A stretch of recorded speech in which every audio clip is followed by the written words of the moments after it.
4 5 6 7 8 9 10 11 12। ये मारा, ये गई तुम्हारी गोटी।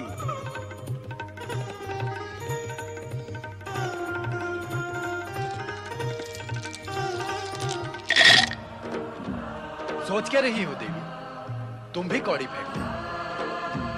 आप समझते हैं कि भाग्य केवल आप ही का साथ देगा?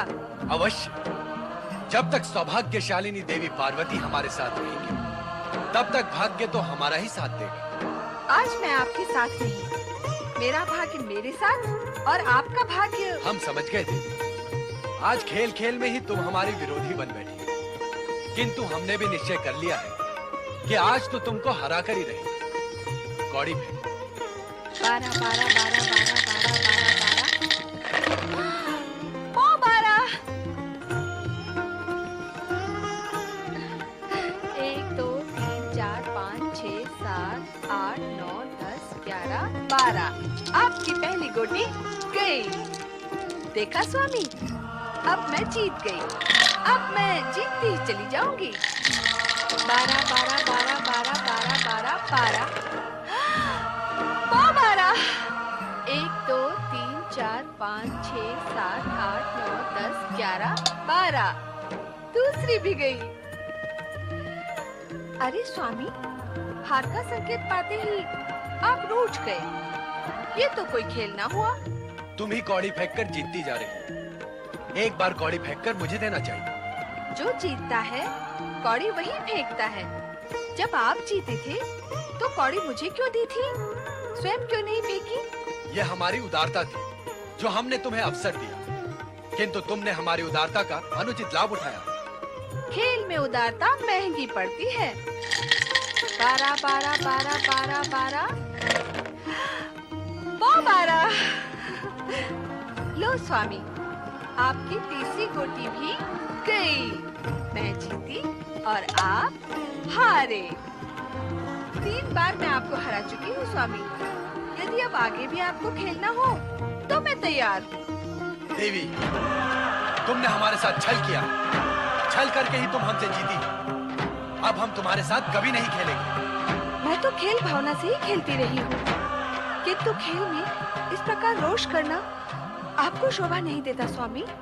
तनिक सी जीत से तुम गर्व से भूल गई हो। गर्व में उन्मत्त होकर तुम ये भी भूल गई हो कि पति के साथ कैसा व्यवहार करना चाहिए। ऐसा मैंने क्या कह दिया है स्वामी? तो अब तुम्हें ये भी ज्ञात नहीं रहा कि तुमने क्या कहा है। भूल करने वाले को इस सत्य का ज्ञान यदि हो कि वो जो कर रहा है वो भूल है, तो वो कदापि ऐसा करे ही नहीं। किंतु अज्ञान और अहंकार के भाव प्रबल होने पर किसी भी प्राणी को यह भान नहीं होता कि वो भूल कर रहा है। कहे तो स्वामी, इस समय मुझसे क्या भूल हुई है? क्या खेल में आपसे जीत जाना मेरी भूल है? अपनी जीत की चर्चा करना क्या मेरी भूल है? इस समय हम तुमसे इस विषय में चर्चा करना उचित नहीं समझते। आप व्यर्थ ही व्यग्र हो रहे हैं स्वामी। अच्छा, तो अब हम व्यर्थ भी कुछ कार्य करते हैं। मेरा अभिप्राय यह नहीं है स्वामी। हम तुम्हारा अभिप्राय बहुत समय से समझ रहे हैं। तुम हमें बहलाने का प्रयत्न न करो। पति का मन बहलाने का अधिकार तो पत्नी का ही होता है स्वामी, और जगत जानता है कि मैं आपकी पत्नी हूँ। बस बस, इस समय ना तो हमें तुम्हारी मीठी मधुर बातें सुननी है और ना ही तुम्हारे साथ की आवश्यकता है। आपको मेरे साथ की आवश्यकता नहीं है तो फिर मैं इसी समय कैलाश छोड़कर अन्यत्र कहीं चली जाती हूँ। फिर आप मुझे ढूंढने की चेष्टा न करना। तुम सहज जा सकती हो। हम पहले भी तुम्हारे बिना अकेले रह चुके। तुम भली भांति जानती हो कि चुनौतीपूर्ण शब्द सुनना हमारे स्वभाव में नहीं। वैसे भी तुम्हारे साथ इतने समय तक रहकर हम अपनी स्वतंत्रता खो चुके थे। अच्छा ही हो, तुम्हारे जाने के पश्चात हम फिर से स्वतंत्र हो जाएंगे। स्वामी,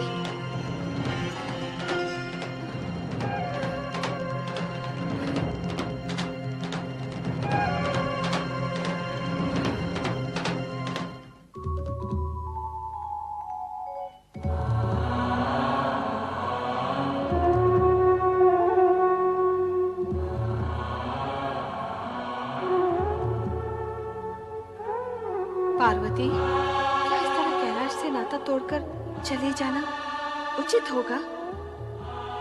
अपने पुत्र समान नंदी और शिवगणों का भी विचार नहीं आया तुम्हें?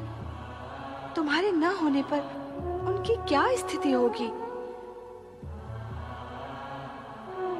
अब कैलाश से चलकर आई हूँ तो लौटकर कैसे जा सकती हूँ? नंदी और शिवगण की चिंता करने की मुझे क्या आवश्यकता है? उनकी चिंता करने वाले शिव शंकर तो कैलाश पर बैठे ही हैं ना। किंतु प्रश्न ये है कि तुम जाओगी कहाँ और कहाँ? पिता हिमालय राज की शरण में। नहीं नहीं नहीं, वहां नहीं जाऊंगी। वहां जाने से उनकी चिंता बढ़ जाएगी और वे स्वामी के पास लौट जाने के लिए कहेंगे। नहीं, मैं वहां नहीं जाऊंगी। तो कहाँ जाओगी? किसी अज्ञात स्थान पर जहां कोई मेरे विषय में जान भी ना सके।